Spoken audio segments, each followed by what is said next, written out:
안녕하세요. 무진입니다. 이제 명상을 통해서 정말 중요한 나라는 존재, 이제 존재에 대해서 이야기하고, 그리고 이제부터는 이 존재, 오늘까지 존재에 대해서 제가 고민한 존재, 지금까지, 현재까지 밝혀진 과학계에서 이야기한 나라는 존재, 이 존재가 어디서 왔는가.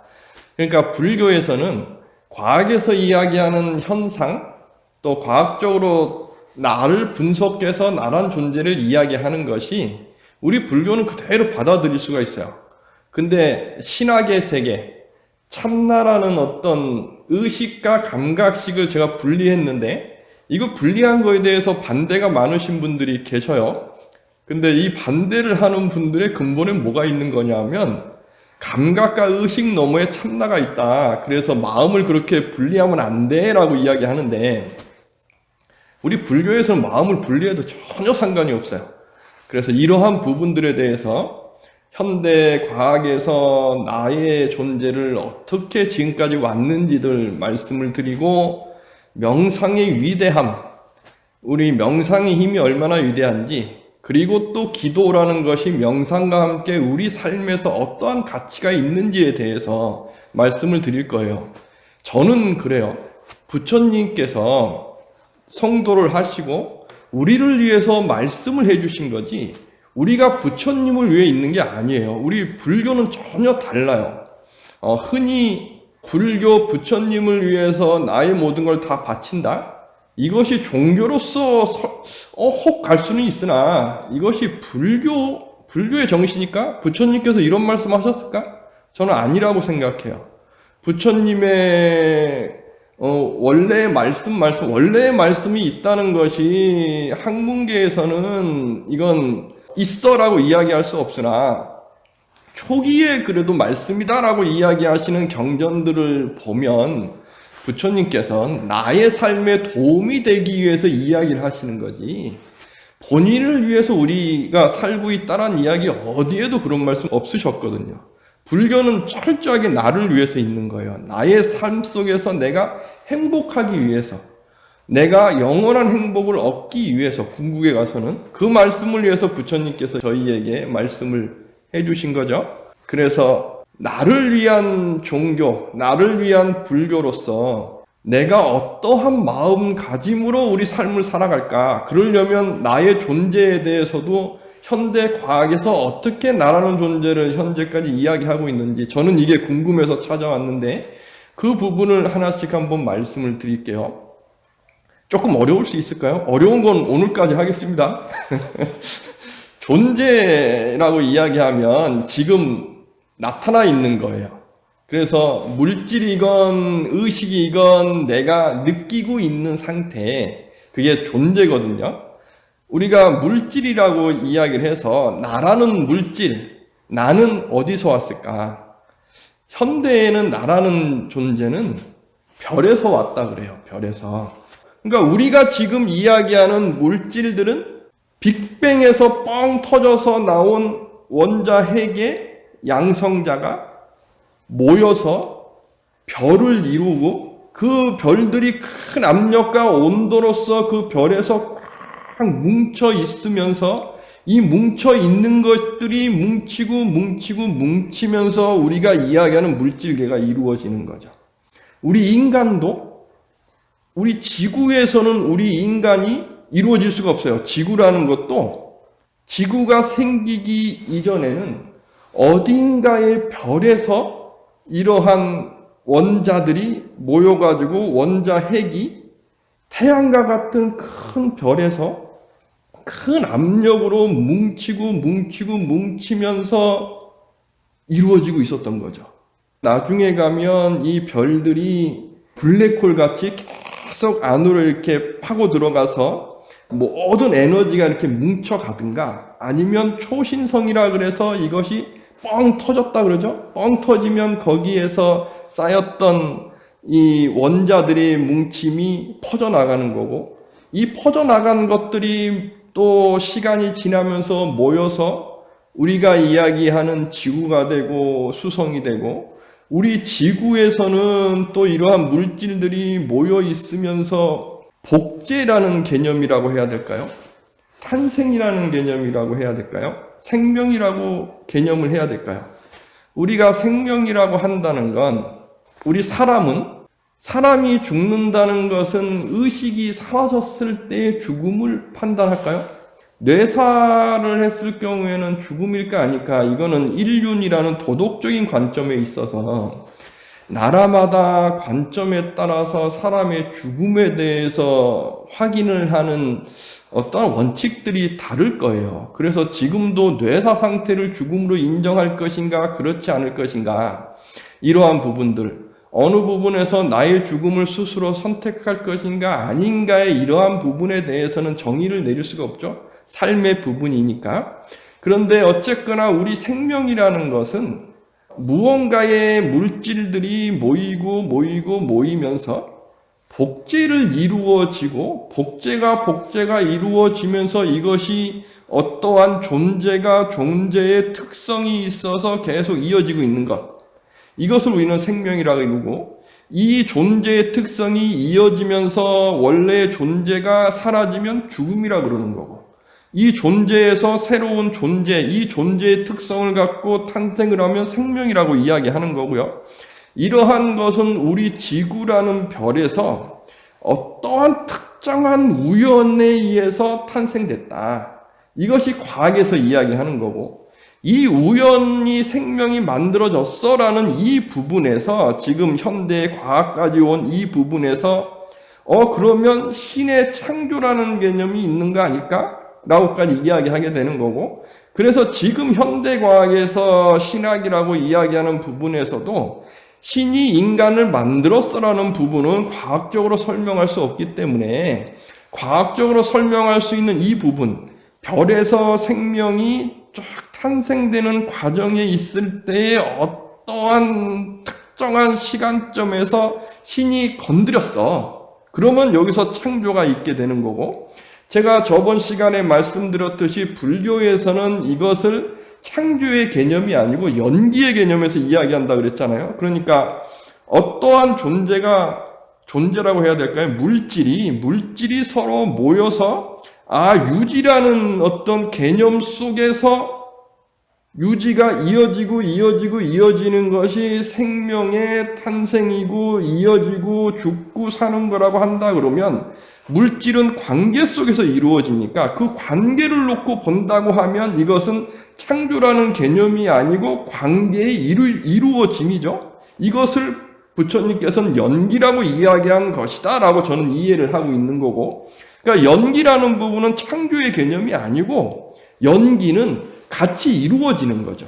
그래서 우리의 모든 삶은 다 연기로서 이루어져 있죠. 나라는 존재도 누군가의 관계 속에서 이루어져 있어서, 나라는 존재 요 안에 보면 나는 세포로서 이루어져 있고, 양성자, 중성자, 전자가 움직이고 있고, 거기에서 우리는 존재하고 있는 거죠.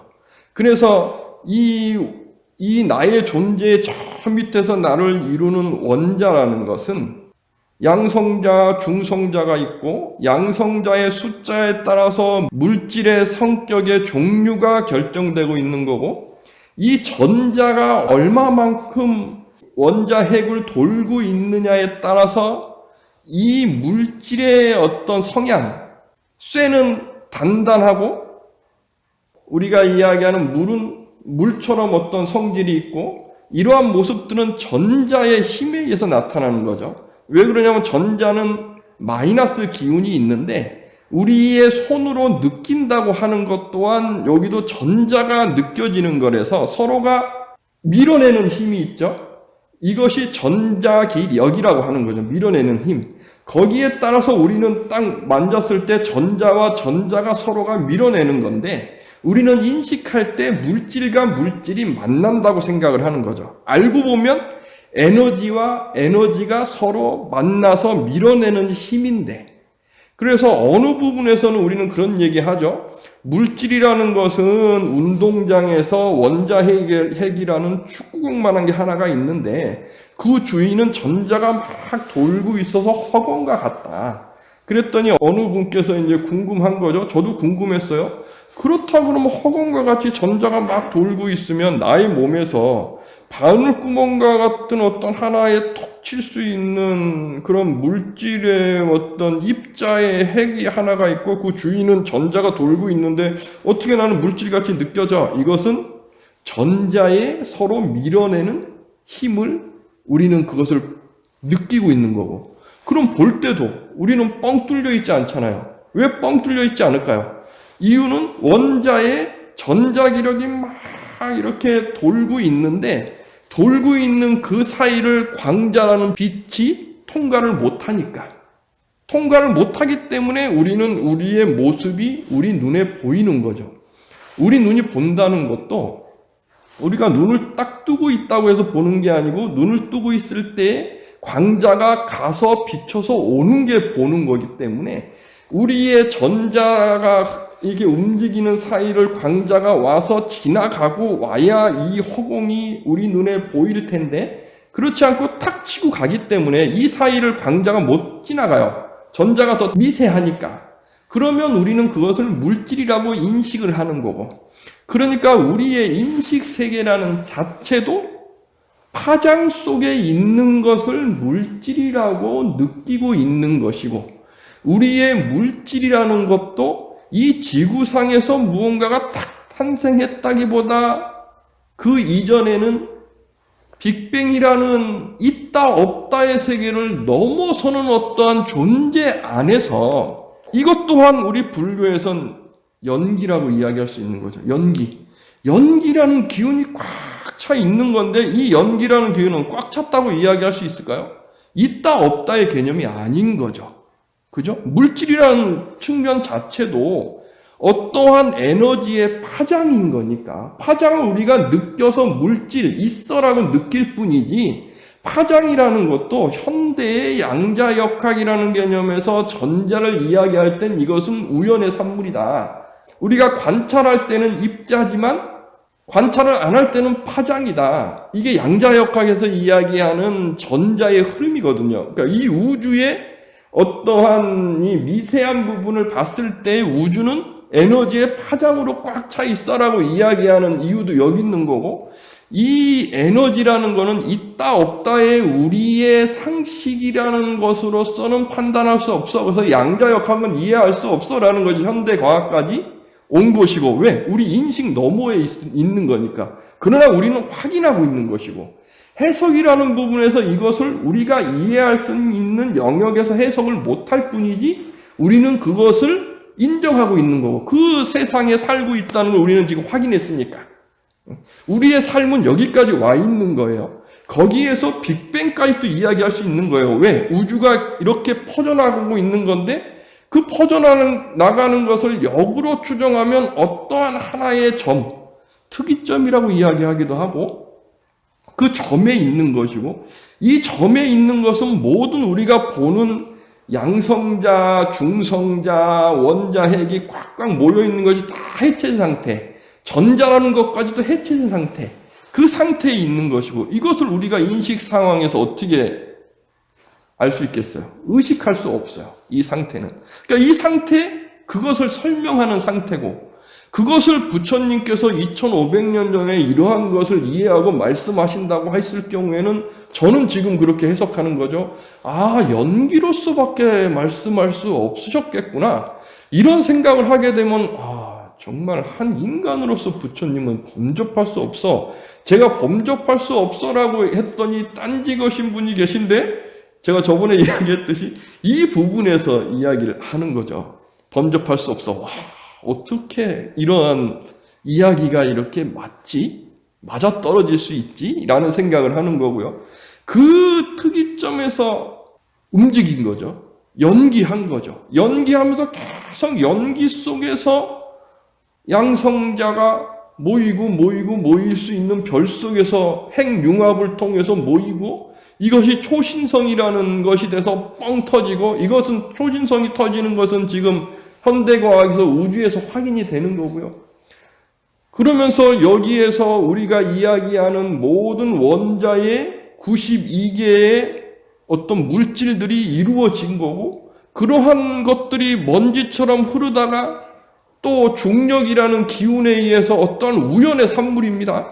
다시 말씀드리지만 양자역학이라는 부분은 우연의 산물이고, 이것도 한번 말씀드릴까요? 양자역학이라는 것이 나왔을 때 고전 물리학의 아버지인 아인슈타인은 이것을 인정할 수 없었어요. 모든 우주는 하나의 숫자로서 설명할 수 있다. 그런데 양자역학은 그 너머에 있다. 우연의 산물이다 하니까, 그러니까 아인슈타인이 이야기하죠. 신은 주사위를 던지지 않는다. 이것이 고전 물리학이에요. 근데 양자역학은 그렇지가 않아요. 그렇지가 않아요. 우연의 산물이에요. 지금 현대까지 확인되는 모습들이에요. 이것이 연기예요. 연기는 우리가 확인할 수 없어요. 연기라는 건 우연의 산물이에요. 근데 이 우연이라는 것을 용수라는 분께서 상황과 조건이라고 우리의 현 상태에서 설명을 해주신 거고, 저는 용수 스님의 이 상황과 조건이라는 말이 너무 마음에 와닿았어요. 현실을 이야기할 때. 그러니까 우리가 연기를 윤회로서 설명할 때 윤회는 신의 영역에서 어떠한 것이 결정돼서 가는 게 아니고요. 연기라는 것이 우리의 삶 속에서 이어져 오는 것인데, 이것이 상황과 조건이라는 우연 속에서 계속 변화하고 있는 것이 불교에서 이야기하는 윤회예요. 이 윤회를 잘못 이해하면 윤회는 무슨 그런 힌두교에서 온 거야 라고 이야기하는 건데 그렇지 않다니까요. 부처님 2500년 전에는 일반 사람들이 연기도 이해하기 어려웠기 때문에 윤회를 이야기 안 하셨을 뿐이지, 지금은 이것을 받아들일 수 있어요.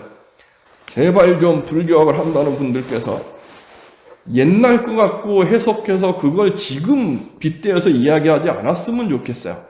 제가 저번에 말씀드렸듯이 4대, 우리 물질의 색, 수, 상, 행식에서 색을 4대로서 설명한다. 이거 5000년 전에 저기 아리아인들이 이야기한 우리 생명에 대해서 물질을 이야기한 거다라고 이야기를 했잖아요. 4대로서 물질 설명할 수 없어요. 지금에 왔을 땐 이러한 양자역학의 우연이라는 것도 같이 와야, 그래야 우리 지금 이야기하는 불교에서 이야기하는 윤회, 연기가 함께 종합해서 이야기할 수가 있는 거예요. 이것을 불교학자들이 이러한 현대적인 과학적인 현대에서 이야기하는 풀이를 말 안 하고 그것을 옛날 거 갖고 불교학자들이 갖고 이야기하니까 이게 헷갈리는 거예요. 그래서 아직까지 또 윤회는 무슨 힌두교일 거야, 우리는 연기인데, 그러면 우리가 살아가는 윤회 어떻게 설명하려고요? 이게 불교의 숙제인데 현대에도 이게 숙제일까요? 이건 숙제 아니에요. 이미 풀어진 거예요. 그러니까 이거를 좀 잘 아셨으면 좋겠고, 우리가 이렇게 살아오면서 나의 물질이라는 이러한 존재는 우주에서 만들어지고 우연히 지구라는 곳에서 우리가 물질이 모여지고 다시 이 물질들이 모이면서 연기라는 어떤 우연함, 존재, 힘? 연기의 힘이라고 해야 될까요? 그것에 의해서 우리가 이야기하는 생명이라는 어떤 모습들이 나타나면서 그때는 나라는 의식이 있었을까요? 어쨌거나 이것이 이어지고 복제돼서 이어지는 시스템이 만들어지면서 그 시스템이 저장되어 있는 것을 지금의 과학에서는 DNA라고 하는 거고, 그 DNA를 통해서 인간의 시스템도 해석하려고 하는 거고, 현대 과학은 여기까지 온 거죠. 이 물질을 설명할 때. 그러면 이러한 물질을 설명하는 것이 우리 불교계에서는 받아들이기 힘들까? 신학에서는 받아들이기가 힘들어요. 창조라는 개념이 여기에서는 이야기할 때 최초의 지구에서 물질이 모여서 복제를 해 나갈 때 이게 창조야라고 이야기할 수밖에 없는, 그것이 현대 과학이 갖고 온 우리 인식의 확장된 세계거든요. 불교는 이걸 갖고 이야기할 수 있어요. 충분히 이야기해요. 현대 과학을 불교에서는 그대로 갖고 와서 우리 삶 속에서 이야기할 수 있어요. 이것을 불교에서는 포기하면 절대 안 돼요. 그런데 우리 불교, 특히나 우리 한국 불교의 한계가 무엇이냐? 제가 그런 얘기 했습니다. 지금까지 제가 계속 이렇게 이야기해 온 게 지금부터 이런 이야기 하고 싶어서 한 건데, 제가 우리 한국 불교에 대해서 알고 싶었는데, 한국 불교의 어떤 시대의 정신이 무엇이 어떻게 구현됐을까가 알고 싶었는데, 그거를 배우는, 한국 불교를 배우는 곳이 없었어요. 한국 불교는 원효 스님이 어땠고, 어떤 의상 스님이 어땠고, 의상 스님은 어떤 화엄정을 어떻게 했고, 원효 스님은 뭐 어떤 모습이었고, 뭐 진울 스님은 선이 어떻고, 요거지. 저는 그 이야기를 알고 싶은 게 아니고, 우리 민족에서 우리 불교가 어떠한 역할을 했는가가 알고 싶은 거였거든요. 근데 이러한 학문이 체계가 안 잡혀져 있어요. 왜? 현대에 필요한 불교학, 지금 시대에 필요한 시대정신과 구현된 불교학을 연구하는 학문이 지금 이루어져 있지 않아요, 우리 불교계에서. 이게 정말 안타까운 우리 불교의 지금 한계인 거예요. 이걸 깨야 돼요. 그래서 지금 시대의 정신에 맞는 불교가 무엇인가를 이야기해야 되는데, 그러려면 이러한 과학적인 측면을 우리 거로 갖고 와야 돼요. 그런데 보면 이 과학을 했다는 전문가 분들도, 뭐 정신분석, 심리학 했다는 분들도 심리학이라는 과학을 갖고 옛날 걸 이야기해요. 뭐 꿈을 이야기하는데 꿈이라는 건 100%다 의미가 있다. 꿈이 어떻게 100% 의미가 있어요? 꿈이 미래를 예측해요? 정말요? 꿈이 어떻게 미래를 예측해요? 이러한 이야기가 나오는 이유가, 깨달음이라는 것이 어떤 환상이 있고, 이 깨달으면 미래를 볼 수 있고, 이러한 환상 속에 살고 있어서 그래요. 그래서 자, 이제 깨달음이 무엇인가에 대해서 현대 뇌과학에서 온 시스템까지도 한번 우리 봐보자고요. 우리가 아까 이야기했듯이 이제 생명이 모여서 하나의 어떠한 능동적인 상태, 유지의 상태까지 이어져 온 거죠. 그러려면 이러한 생명이 있고 이러한 생명이 있고 이러한 생명이 있을 때 스스로 유지하는 거에서 어떠한 존재는 이것을 포함시켜 버리면 자기의 에너지도 더 강해질 거고 유지하는데도 더 좋겠죠. 그러니까 먹는 존재가 있을 거고 자연계에서 에너지를 흡수하는 존재가 있을 것이고, 이것이 서로 간에 우연 속에서 어떠한 것이 더 나의 어떠한 모습을, 존재를 전달해 가는 것이 더 나을까에 대해서 우리의 진화라는 생명체의 탄생서부터 와가는 모습들이 이어져 오겠죠. 그러면서 어느 순간 또 우연입니다. 상황과 조건에 따라서 이거를 먹으려면 먹을 수 있는 존재를 알아차려야 되고, 먹는 존재가 오려면 도망가는 존재를 알아차려야 되고, 여기에서 알아차리라는 마음이라는 개념이 만들어지겠죠. 그러려면 마음이라는 개념이 움직이는 의식체계가, 요건 의식까지 안 가고요. 제가 감각과 의식을 구분하는 이유가 여기 있습니다. 감각이라는 부분, 먹어, 감각, 또 도망가, 감각. 이 감각에서 뭐겠어요? 나를 유지시켜, 생명체를 유지시켜 하는 게 있고, 유지시키려면 죽음에 대한 두려움이 있어야 되겠죠? 그래서 첫 시작하는 이 생각이라는 부분은 두려움에서 시작해요. 두려움. 이 두려움이 없으면 유지될 수가 없어요. 그래서 뇌라는 부분에서 이러한 것을 판단해서 알려줘야 되는 대장이 필요한 거죠. 모든 생명체는요, 예를 들어서 실험을 한 게 있는데, 닭이라는 집합체가 있어요. 닭 30마리가 있다. 그러면 그 30마리가 있을 때에 힘 있는 몇 마리가 치열하게 싸워서 죽기도 하고 하면서 대장이 딱 만들어지잖아요. 대장 속에서 이 존재들은 평화를 유지해요. 그런데 실험을 한 거죠. 대장이 딱 됐을 때 대장을 없애고, 대장이 됐을 때 대장이 없애잖아요. 이 닭들이 다들 시름시름 않고 털이 다 빠져요. 두려워서. 즉 대장이라는 존재가 있어야 집합체가 이루어져요. 우리의 몸이라는 것도 이러한 어떠한 흔히 원자 핵이 모여서, 이것들이 모여서 어떤 세포가 되고 모여서 몸이 됐으면은 이 몸이 유지하는 집합체에서 대장이라는 어떤 판단에서 알려주는 대장이라는 시스템이 있어야 유지되는데 최선이었겠죠. 그죠?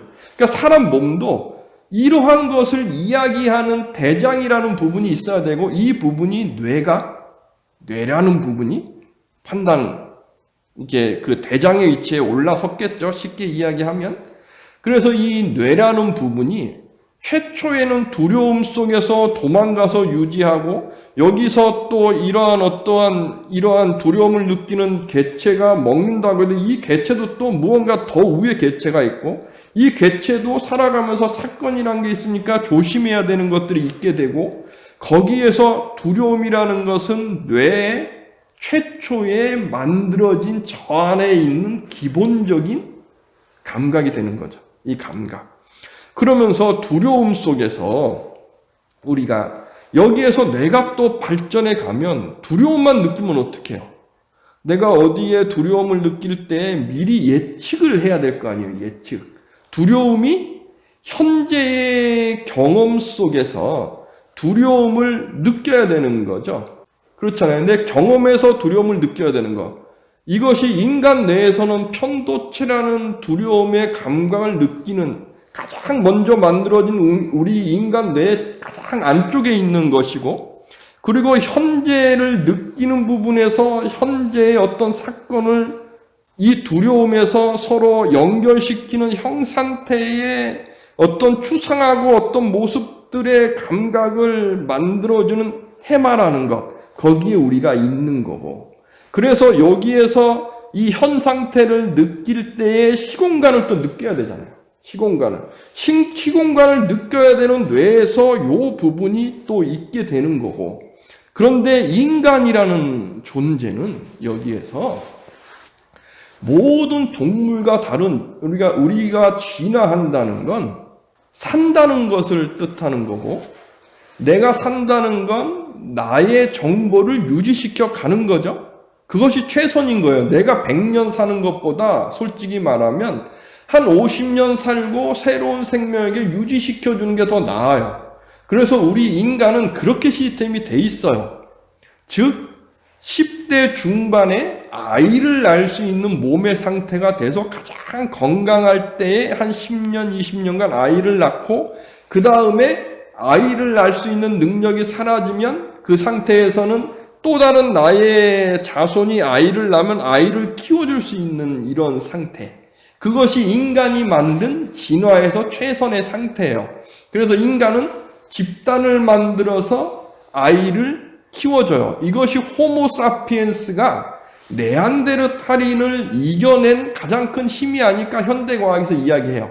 네안데르탈인과 호모사피엔스는 저 유럽에서 한 7만 년 이전까지 호모사피엔스가 한 30만 년 전인가요? 아프리카에서 이렇게 나와가지고 한 10만 년 정도 같이 살았는데 호모사피엔스가 네안데르탈인을 이겨낼 수 있었던 가장 큰 이유는 바로 여기에 집단화에 있다 그러고 집단화라는 것은 집단을 더 키울 수 있었던 것이고 거기에서 우리가 지금 느끼는 이러한 집단 속에서 함께 융합할 수 있는 관계의 친밀함 즉 우리 눈동자가 흰색인 이유 관계를 맺을 때 상대의 믿음을 줄 수 있기 위해서 우리 눈은 흰색인 거고 동물들은 흰색이 아니에요. 상대의 감정을 없애야 더 도망을 빨리 가니까. 우리는 집단을 이루고 있기 때문에 도망갈 필요가 없는 거예요. 협동하는 거죠. 협동을 하려면 상대와 상대를 믿어야 되고 우리의 진화의 이러한 모습을 가장 잘 알려주는 것은 바로 이 눈동자죠. 이것이 우리 현생 인류의 가장 큰 힘인 거죠. 이러한 협동이라는 개념이 어디서 오느냐? 협동은 이것은 현실계에 있지 않아요. 현실은 두려움의 세계예요. 그렇잖아요. 사건이 일어나면 우리는 죽어야 되고 잘못하면 근데 우리는 죽기 싫죠. 우리는 생명을 유지하고 싶으니까 자손을 번식하고 계속 살아가야 되고 그러다가 생이 닿으면 당연히 이제 죽을 텐데 그런데 인간은 무언가가 다른 시스템이 이렇게 발전돼 온 거예요. 전두엽이라는 부분 여기에서 상상해서 이 상상한 것이 우리의 존재와 함께 하는데 우리의 영역 밖에 있고 우리를 주재해. 그런데 우리는 그것을 지키는 것이 더 가치가 있어 라는 것까지 또 갈 수 있는 능력을 만든 거죠. 이것이 의식과 감각은 달라요. 자꾸 어떤 분이 이런 얘기하니까 조금 기분이 상했나 봐요. 어떤 분? 신성 이야기하고 싶은 분. 신성이 아니라고 하는데 참나라는 것이 바로 이런 거예요. 의식과 감각, 제가 이야기하니까 분리되면 안 된다. 이 안에는 참나가 있어서 나의 마음의 가장 깊은 곳에 있는 진정한 모습이다. 이것은 공성이고 하면서 불교랑 자꾸 연계해서 설명하려고 하시는 분께서 계셔요. 그분께서 그렇게 이야기하시는 거에 대해서 저는 뭐 부정할 생각은 부정하고 있는 걸까요? 그거에 대해서 이렇게 반박할 생각은 없어요. 왜 그러냐면 지금 이렇게 와 있으면 어느 정도 알아요. 이분이 받아들이려고 하는 눈이 있는지 그렇지 않은지. 즉 성숙하는 것을 나의 그릇을 깨는 것 속에서 있다라고 생각하는 분들은 나랑 다른 게 있잖아요. 그럼 받아들이는 눈이 있어요. 그리고 내가 그동안 경험한 어떤 지식을 갖고 비교하면서 지혜로서 어떤 것이 나에게 최선인가 갖고 와서 융합시키거든요. 이런 사람이 성숙하는 거고, 흔히 이야기해서 성숙이 아닌 어떠한 하나에 꽉 뭉쳐서 나를 내맡기려고 하는 수행을 하는 경우가 있어요. 참나 찾는 걸 제가 비판하는 이유가 여기 있어요. 참나의 수행이 여기 있는 거예요. 우리가 흔히 그런 얘기 하잖아요. 맹신을 하는 것이 무식해서 맹신하지 않아요. 보면 정말 우리나라에서 이야기하는 최고의 학벌, 대학원, 박사학위 받은 분들도 그러한 상식에 맞지 않는 어떤 종교인의 밑에 들어가서 내 모든 거 다 바치고 살거든요. 그러면서 무언가가 끔찍한 행위를 당해도 절대 그 사람을 부정하지 못해요. 그 이유는 내가 인생을 다 걸어서 이게 옳다라고 생각했기 때문에 반대를 보는 두려움이 있는 거예요. 이걸 못 벗어나요. 여기에 하나의 인식이 꽉 잡히면 못 벗어나요. 왜? 뇌가 그렇게 돼 있기 때문에 그래요. 이것이 수행의 가장 큰 위험이에요. 제가 착각도인 이야기 많이 하잖아요. 여기에 한번 딱 들어서잖아요. 다른 거 못 봐요. 우리 뇌는 진화하면서 인간만이, 특히나 호모 사피엔스만이 뇌가 가용성이라는 부분을 갖고 진화했어요. 이것이 정말 어떤 부분에서는 위험한 진화일 수도 있지만 지금 우리 인간이 인간다울 수 있었던 진화예요. 고양이가요. 고양이 키워보신 분 아니면 강아지 키워보신 분들은 아실 거예요. 사료를 하나를 계속 먹잖아요. 태어날 때부터 하나를 먹잖아요. 그래서 얘네들이 1년, 2년, 3년 돼서 3살, 4살, 5살 됐을 때까지 사료만 먹었잖아요. 소세지 줘도 못 먹어요. 안 먹어요. 왜? 인간은 가용성이라는 부분이 있는데 그 외의 동물들은 비가용성이라 그래서 뇌가 요건 이거야, 저건 저거야 하는 것이 빨리 결정돼요. 인간은 이게 늦어요. 이게 가용성 때문에 그런 건데 무슨 얘기냐면 다시 이야기하면 고양이는 먹던 것이 이상 없잖아요. 그러면 그것만 먹도록 뇌의 한 부분이 고정돼요. 그래서 이 맛이 있는 이 사료만 먹어. 그래야 생명이 유지되니까요. 그러니까 모든 진화라는 것은 생명 유지와 관련돼 있고 이것이 생명체를 어떻게 유지시켜서 전달하느냐에 관련이 있기 때문에 그래서 인간 외의 동물들은 이것이 빨리 결정되기 때문에 인간의 유아기가 길어요. 왜 인간의 유아기가 기냐? 이 반대로 이야기하면 왜 동물들은 유아기가 짧으냐? 말은 태어나자마자 왜 걷느냐? 이유는 뇌가 결정이 빨라요. 어느 부분은 다리를 지탱해. 어느 부분은 먹어. 그래서 태어나자마자 오리들은 태어났을 때 사람을 보면 그 사람이 부모라고 알고 따른다 그러죠. 이 부분 때문에 그래요. 빨리 결정해서 태어났을 때 나를 지켜주고 있는 존재가 나를 지켜주는 존재란 믿음이 빨리 강해져야 생명을 유지하고 내가 살아갈 확률이 높은 거예요.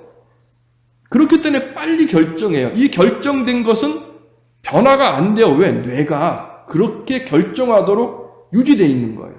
그래야 생명 유지가 돼요. 그래서 고양이나 강아지가 어릴 때 먹었던 것은 계속 먹게 돼요. 새로운 것을 못해요. 할 수 없어요. 이러한 모습이 가장 강하게 나타나는 것이 진돗개. 진돗개가 주인을 못 바꾼다 그러잖아요. 뇌에서 내가 생명을 유지하는 그러한 상태에서 늑대의 성질이 가장 많이 갖고 있어가지고 이 집합이라는 것이, 늑대는 집단을 이루면서 진화해 왔잖아요. 생명을 유지하기 위해서. 그 집단을 이룰 때에 그 집단에서 대장에게 충성을 다해야 가장 강한 존재니까 나는 생명을 유지하기가 가장 좋았겠죠. 이러한 늑대의 성질이 가장 강력하게 남아있는 것이 우리가 이야기하는 이러한 진돗개라 그러잖아요. 그래서 진돗개는 이게 강하기 때문에 어릴 때의 주인으로 섬겼던 사람은 얘네들이 커도 바꾸지를 못해요. 그래서 1살 됐는데 누구한테 선물했는데 막 저기서 뭐 대전에서 진도까지 찾아왔다 이야기가 나오는 이유가 여기 있어. 동물은 그것이 강한 거예요. 진화 속에서 와요. 그런데 사람은요, 가용성을 선택했어요. 뇌가 결정을 빨리 하지 않아요. 내가 살아가면서 결정하게 만들어요. 왜? 살아가면서요, 연기 속에서 상황과 조건이 달라요. 인간은. 환경을 우리는 개척하면서 사는 거예요. 호모 사피엔스는. 그러니까 호모 사피엔스에게 있어서 뇌라는 것은 내가 무언가를 판단할 수 있는 영역이 빨리 커져야 돼요. 그것이 커질 때 이 뇌 속에서 이건 이거야, 저건 저거야 하는 것이 빨리 결정되면 안 돼요. 뇌에서 그릇을 더 빨리 키워야 되니까. 키울 때에는 관계 속에서 관계의 믿음이라는 것이 확장되어 있는 거죠. 그러니까 인간은 관계 속에서 자라나는 것이 유아기가 긴 거죠. 가용성을 유지하기 위해서. 그러면서 이러한 가용성이 늦게 한 부분을 이뤄요. 제가 아까 그런 얘기 했잖아요. 불교계의 정신학자, 정신 무슨 박사라는 분이 이야기할 때 꿈은 무슨 100% 의미가 있다. 제가 그거 보면서 너무 답답했던 이유가 여기 있어요. 인간이 왜 꿈을 꾸느냐? 이 가용성 부분 때문에 그래요. 이 가용성. 그러면 개나 소가 꿈을 꿀까요? 정말? 인간은 꿈을 꿔요. 왜? 우리가 눈으로 보잖아요. 시야가. 이 부분은요, 뇌에서 어느 부분이, 눈으로 보는 부분이 가용성으로 해서 보는 부분이 한 부분을 담당하고 있어요. 그런데 우리는 가용성이 있어서 이게 작용이 안 하면 다른 부분을 작용하는 것이 이 부분을 잠식해 들어와요. 그런데 우리는 잠을 자잖아요. 24시간 중에 7시간을 자야 돼요. 그죠? 그러면 3분의 1 이상을, 3분의 1 이상은 아니죠. 3분의 1은 우리 눈은 감고 있는 거예요. 그러면 뇌에서 눈을 담당하는 부분이 자고 있을 때 다른 어떤 영역을 담당하는 게 침범해 와서 그 부분이 장악할 거 아니에요. 그러면 자고 나면 내가 볼 수 있는 영역이 계속 작아질 거 아니에요. 나중에 가면 장님 될 거 아니에요. 그죠? 그러니까 이 부분을 계속 깨워놔야 되는 거예요. 꿈꾸는 거예요. 그래서 영상을 계속 만드는 거예요. 이렇게 눈 감고 자도 내가 이 뇌 부분, 눈과 관련된 부분이 잠식당하면 안 되니까 꿈을 계속 꾸는 거예요. 이것이 무슨 미래를 예측한다, 뭐 한다. 와, 그분이 심리학자래요. 저는 그거 보면서 야, 참 공부 안 해도 너무 안 한다. 현대 뇌과학은 여기까지 와 있어요. 이게 저도 유명한 이 책이라서 책 보고 저도 안 거거든요. 정말 답답한 거예요. 우리 불교계에 있는 전문가 분들이 제가 욕을 당할 수 있으나 저 정말 이야기하고 싶은 게 지금의 과학의 수준을 공부하세요. 보는 눈이 달라요. 이미 현대 과학은 달라요. 불교는 현대 지금의 시대 정신에 맞는 걸 갖고 올 수 있도록 시스템이 부처님께서 말씀하신 거예요. 그것이 무상이고 무하고 연기예요. 고정된 실체가 아니고 지금 현 상태에서 나에게 최선인 걸 갖고 와. 방편이라니까요. 이 방편설이 곧 부처님의 진리를 향해 가는 가르침을 이야기하는 거예요. 왜? 불교는 진리를 이야기하지 않아요. 부처님께서는 그 84,000의 말씀이 진리를 이야기하신 게 아니에요. 진리를 향해 가는 가르침이기 때문에. 그래서 참나가 내 안에 있어. 이거 사입이다. 이 사람들 착각이다. 바보다 이야기하는 게 여기 있는 거예요. 우리의 뇌도 그렇게 고정되어 있지 않아요. 가용성을 통해서 움직여요. 자, 여기까지 이야기하고 이제 가용성까지 이해가 됐으면, 이게 이해가 안 됐으면 한번 좀 반복해서 보세요. 이제 정말 중요한 이야기 할 거예요. 깨달음 이야기 할 거예요. 깨달음이 지금 우리 한국 불교에서, 또 한국 불교의 이러한 어떤 시스템 속에서 깨달음 이야기해서 무언가 하시는 분들, 제가 정말 욕을 하고 싶을 정도인데, 이 말씀 드리면서 이분들이 얼마나 착각인지 말씀을 드릴게요. 저도 이 강의하고 하면서 제가 어느 순간부터 잘 안 봤던 것이 솔직히 불교 설명하시는 어떤 부분에서 깨달음 이야기하는 분들이에요. 무슨 깨달음은, 그러니까 그런 이야기, 무아는 깨달아야 알 수 있어 라고 이야기하시는 분이 아주 당당하게 불교 방송에서 불교라고 이야기하시던데, 깨달음은요, 이해의 범위에 있는 거예요. 불교는요. 깨달음이 이해의 범위 없다, 이거는 불교 아니고 신학이에요. 불교는 철저하게 인간학이에요.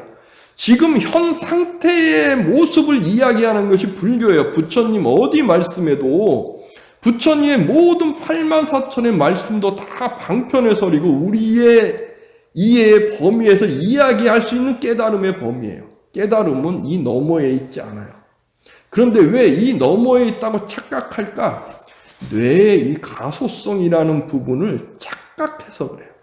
무슨 얘기냐 하면요, 제가 아까 말씀드렸듯이 인간이 진화하면서 편도체가 있잖아요. 편도체에서 현실의 공감을 느끼는, 현 상태를 느끼는 걸 전달해주는 이 해마라는 부분이 있고, 이게 두정엽이라는 부분을 이야기하는 이 부분은 공감, 시간을 담당을 해요. 이 부분이, 뇌과학이라는 것은 그러니까 절대적 진리가 아니에요. 가용성이 있기 때문에 이 범위는 다룰 수 있으나 이러한 부분이 있어요. 그런데 이 부분이 내가 어떠한 것을 집중하게 되면 이 부분이 시공능이라는 게 집중을 하니까 시간과 공간이 사라진 상태가 될 수 있어요. 이 집중을 하면. 이거는 제가 저번에도 말씀드렸지만 이러한 경험을 했던 사람들이 그 신유학, 주자학자들, 유학자들도 이러한 것이 경험돼서 신법이라는 것을 해서 공부히 한다 그러면 어떠한 진리, 깨달음의 상태까지 갈 수 있어 이야기하는 게 바로 여기 있는 건데, 이 사람들이 하는 게 이거예요. 점 하나 탁 찍어놓고 그걸 공고히 쳐다보는 거예요. 그럼 이게 집중되잖아요. 그러면 인간의 뇌는요, 내가 살아가면서 시공간, 눈을 보면서 시공간을 느끼면서 우리는 외부의 지식에, 아니면 외부의 사건이라고 이해하는 게 좋겠어요. 사건이 전달돼서 들어오는 건데, 하나의 방에서 점만 보고 있어 보세요. 그러면 시공간이 사라져요. 사건이 사라져요. 그러면 뇌 요 부분에서 가용성이라고 이야기했잖아요. 이 부분이 사라지게 되면 뭐만 남겠어요? 감각만 남겠죠. 의식도 이게 영역을 담당하지 못해요. 의식은 전두엽에 있어요. 전두엽 제가 좀 이따 이제 마무리하고 설명을 드릴 거고, 그러면 시공간이 사라진 상태를 느끼게 돼요. 시공간이 사라지니까 해마도 역할을 안 하겠죠? 그러면 편도체라는 두려움의 역할은 어떻게 되겠어요? 작용을 안 하겠죠? 그 상태를 느낀 것, 그러면 우주가 하나가 됐다는 느낌을 가져요. 명상을 통해서. 그래서 이러한 느낌을 가졌던 사람들이 하나같이 이야기하는 게 이거였어요. 마약을 먹었으면 똑같은 느낌이 온다. 그래서 그런 얘기, 수행에 관심이 있었던 분들은 이런 얘기 들어봤을 거예요. 깨달음은 마약과 같은 현상의 모습이다. 이거 정말 욕먹어야 될 사람들의, 불교를 망치는 사람들의 이야기고요. 저도 그런 얘기 봤거든요. 깨달음, 일주일이면 깨달을 수 있어. 당당하게 유튜브에서 아주 전문가라고 이야기하더라고요. 이거예요, 이거.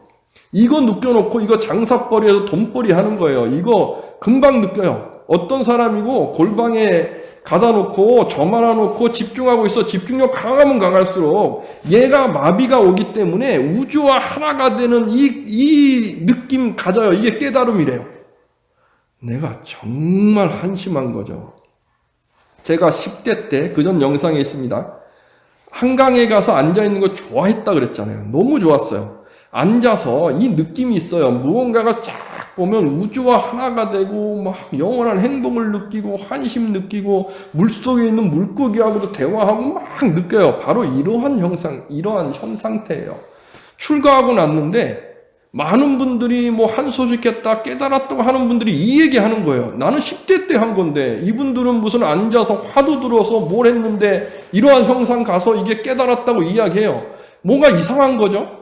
가장 이상한 건 인간으로서 완성되어 있지 않아요. 막행막식하고 뭐 자기는 이러한 것을 알아가지고 시공간을 초월하고 삶을 초월해서 무슨 현상계 이런 게 안 하고 나는 걸림이 없어 자유로워. 그러니까 나는 뭐 이렇게 먹고 뭐 마셔도 괜찮아.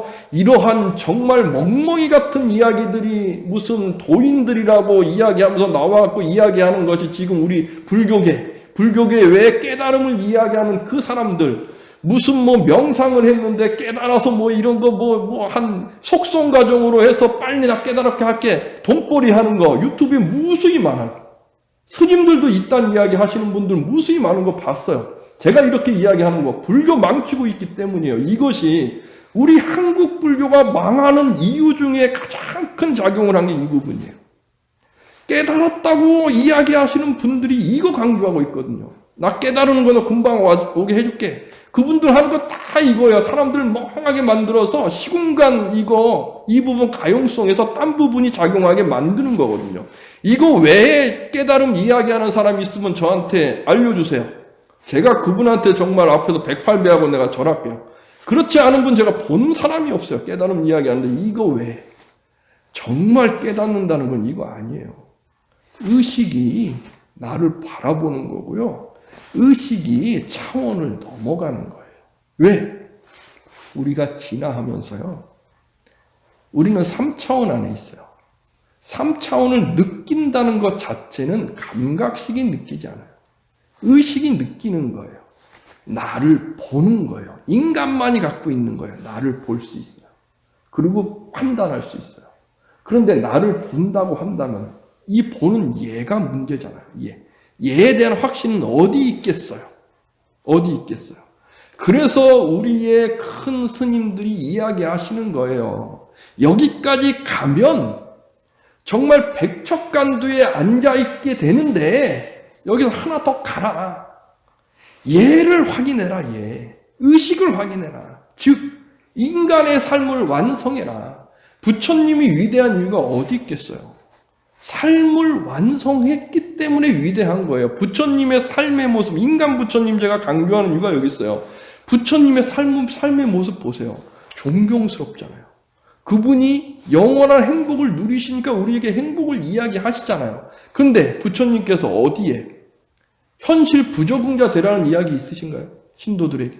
없어요. 현실 속에서 찾아라. 출가한 우리들에게도 산속에서 혼자 고요히 살아라는 이야기 하시나요? 아니에요. 현실에 살고 있는 사람과 함께 어울려라. 왜? 깨달음은 현실 너머에 있는 게 아니에요. 참나에 있고 신성에 있는 거 아니라니까요. 깨달음은 나의 현실에 참여하는 인간의 의식 안에 있어요. 이 의식이 백척간두에 딱 서서 하나도 팡 갔을 때 이 상태가 깨달음이지 무슨 시공간을 이렇게 해가지고 뭐가 우주가 하나가 되고 이게 깨달음이다. 멍청해도 너무 멍청하고 지금 현대의 뇌과학을 몰라도 너무 모르는 거고 현대의 과학을 몰라도 너무 모르는 거고 우리의 지식 수준을 몰라도 너무 모르는 거고 옛날 속에 사로잡고 사는 거예요. 불교학도 이게 여기에 얽매여 있으면 안 된다. 우리 불교는 이걸 이야기할 수 있어요. 신학은 이거 이야기 못해요. 그래서 의식과 감각식을 구분하면 자꾸 딴지 거시는 분들이 신학의 참나가 불교의 참나인 줄 알고 착각해서 이야기하는 거예요. 그래서 이 착각해갖고 깨달았다고 느끼게 되면은 그 우주를 쫙 느끼면서 나 참나와 하나가 됐어 라고 하는 착각동이 되고, 그러면 이 뇌의 가소성이 사라지고 고정되니까 벗어나지 못해요. 그러면 나를 깨지 못해요. 나를 깨려면 의식이 나를 봐야 되는데 의식이 없는 거예요. 이게 전부야 라고 생각하니까. 그러니까 계속 자기 주장만 이야기하게 돼요. 그런 분들 댓글 보면 알아요. 받아들일 수 있는 분인지 아닌지. 그러면 저는 이야기하죠. 감사하다고. 더 뭐라고 하겠어요. 그거 정말 한심스럽고 한탄스러운 이야기인 건 부처님께서 말씀하셨어요. 세상의 최고의 악업은 스스로가 악업을 짓는 걸 모르는 상태다. 이것을 이야기하면서 제가 지금까지 명상과 기도에 대해서 이야기하는데 기본적으로 이 부분을 알고 이제 이야기를 할 겁니다.